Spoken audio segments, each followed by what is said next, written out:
এক মুহূর্তের অসাবধানতাই যেন রাস্তায় নামিয়ে আনলো আতঙ্কের ছায়া। জোলাইবাড়ি কাকলিয়া ব্রিজ সংলগ্ন এলাকায় লরি ও মোটর বাইকের মুখোমুখি সংঘর্ষে আহত হলেন 2 জন। জানা গেছে, একটি লরির সঙ্গে একটি হিরো গ্ল্যামার বাইকের সরাসরি ধাক্কা লাগে। দুর্ঘটনায় গুরুতর আহত হন বাইক চালক খোকন পাটারি এবং তার সঙ্গে থাকা আরোহী রূপন পাটারি। খবর পেয়ে দ্রুত ঘটনাস্থলে পৌঁছে যায় জোলাইবাড়ি ফাঁড়ি থানার পুলিশ। আহতদের উদ্ধার করে জোলাইবাড়ি হাসপাতালে নিয়ে যাওয়া হয়। দুর্ঘটনার পর লরি চালক ঘটনাস্থল থেকে পালিয়ে যায়।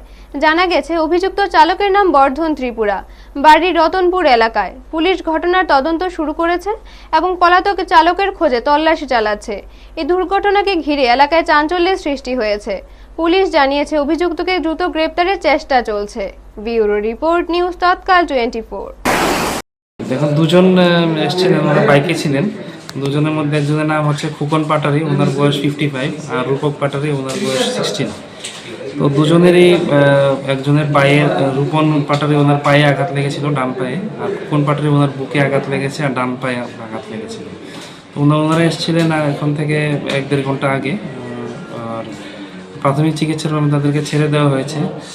ওনাদেরকে কিছু এক্স রে অ্যাডভাইস করা হয়েছে, এক্স রে করে দেখে যাবে। বাকি সব প্রাথমিক চিকিৎসার পর ওনাকে ছেড়ে দেওয়া হয়েছে। ওনারা যা বললো যে ওনারা বাইকে ছিলেন এবং ওনারা একটা গাড়ি ওনাকে ধাক্কা দিয়ে চলে গেছে।